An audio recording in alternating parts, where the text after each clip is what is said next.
The information. Doug, would Yes. you like to answer that, or have someone answer that? Hi, developer. Staff on this. They can't answer for somebody else. So I said I wasn't sure who to ask. Have you bearing on this?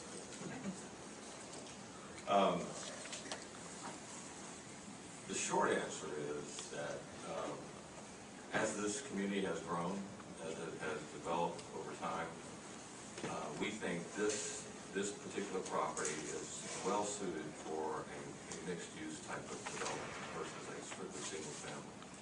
Health Fair served a great purpose for providing housing for a number of residents. This particular location, truly infill, truly one that's going to serve the entire community, deserves to be more than just a bedroom. It really needs to be something that can be an asset and a draw to all of the citizens of the community.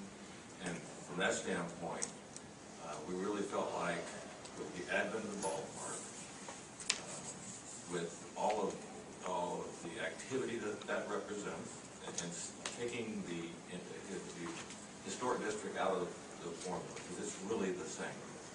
Looking at the rest of the property, two things. The ballpark, we think, created an environment in which we think not so much single family, but more mixed use, retail and commercial and other restaurants and type of activity would be more appropriate adjacent to it in the immediate vicinity.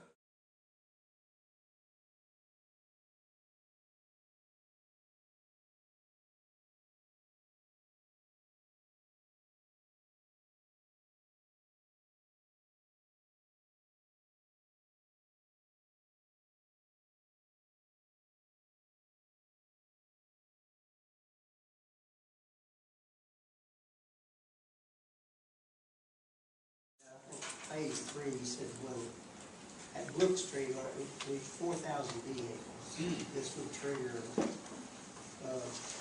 having to do something because we have 4,000 vehicles a day at Brook Street. And then you talked about a right turn lane into Brooks and all that. Now, reading through the material that we had to go over, they talked about the fact that presently Brook Street at 98 is level of service B.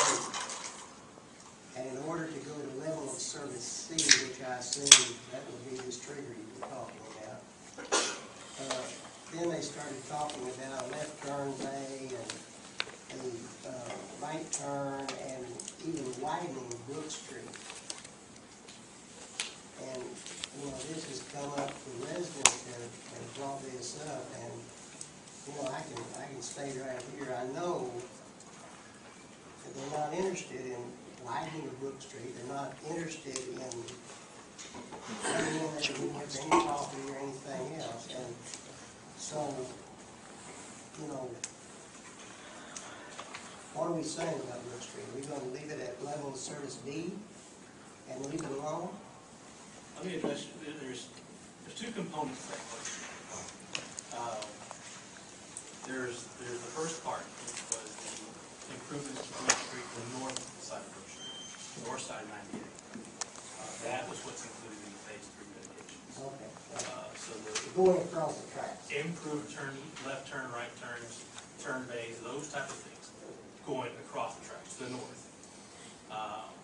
The second part of the question, the improvements that I believe you saw in a staff report of improvements that would happen at this intersection, and then you alluded to widening, etc. That was in response, and keep in mind we were following city criteria with respect to level of service and so forth. That was in response to a question that was posed as to what would it take in order to increase the level of service 1 plus whatever the city requires. So we had the development engineer go back and look at what would it require to take it to that next level to exceed the city's development criteria. That's where that went. That question was brought up in P&Z at the last meeting. The commission did not recommend that, and that's why it's not part of the recommendation. Okay, well, I just wanted to get that clarified because I know that we really do certain things. Absolutely. And if any commissioner, if I'm missing something, please correct me. That's exactly right, 'cause I was the one that asked the question. Y'all went down now. Well, so for clarification, that was not part of the recommendation until the lighting, so take that out. No, and it was not proposed by Jonathan. It was a question, it was an answer in response to Joe Zimmerman's question as what would it take to bump it up a level of service? And when it required taking of right-of-way and different things, he was looking to see if there was an easy fix, and there wasn't, and that was all that was about.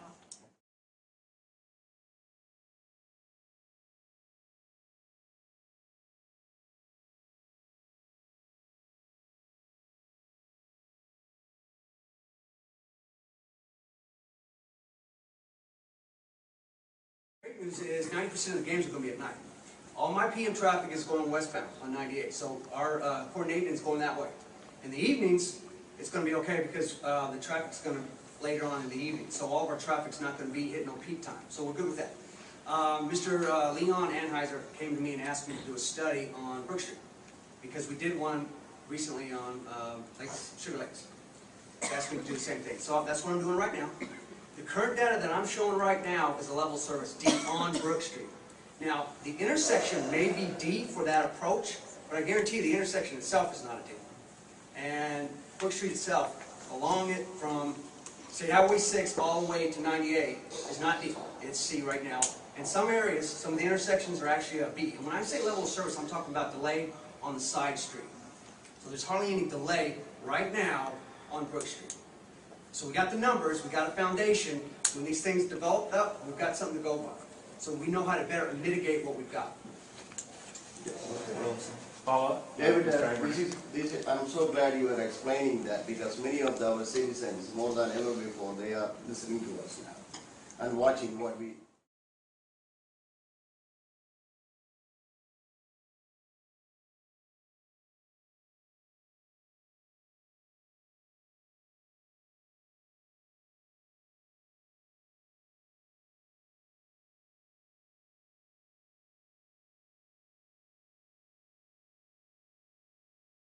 Alto, the property right across the creek from Alto, that's our multifamily. You really couldn't put single family. So those are examples of how we go through the land planning process to create transitional type of land uses between single family. Yeah, I didn't want to go into details, I was just wanting numbers. Yes, numbers are significantly different. Any additional questions on?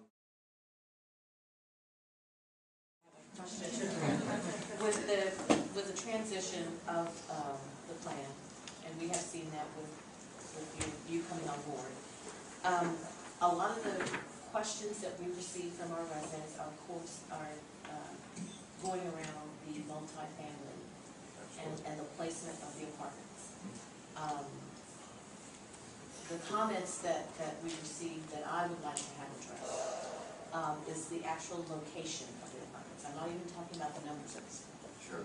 But for preservation of our historical area, there's a strong sentiment of a lot of our residents that we should try to do something besides put apartments to try to preserve our history in Sugar Land. And so if you can address, you or Shay or whomever can address the location of the apartments, particularly it's much closer to our residential areas as opposed to where other options that could be placed. So can you please address those comments? Can I interrupt?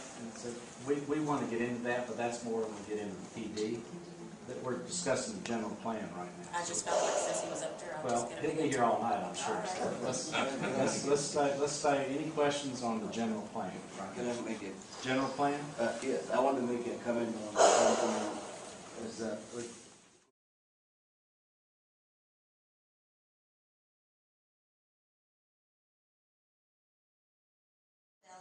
if the multifamily housing was limited to the Highway 6 area. And because you're trying to build a commercial area with retail and fun shops and places to go, and what impact does it have with the apartments being where you have said you would like them to be? And if they weren't there, what impact would it have on the viability and success of that retail area that you're discussing. Because I think that really comes, that's the crux of it is, we need to guarantee the success of the entire area for the future of Sugar Land. And therefore, if they're not critical, then maybe they should go somewhere else. If they are critical, then we need to understand it. We need to understand the relationship between the multifamily and the retail and the entire. And I don't have a feel for that after this presentation. So I don't know, I think it's probably y'all, but maybe it's P and Z. I can actually say that I did pose the question to Doug Schomburg about opening up the Highway 6 location, and staff was not recommending that because it was a problem. They would be very isolated over there in the commercial district, and he said they had real concerns about a multifamily development along Highway 6 because it would not integrate into the surrounding development, and I can see that. When he explained that, I had to agree with that because it is isolated away from the other stuff and in a commercial area, and it would be more difficult for them to integrate.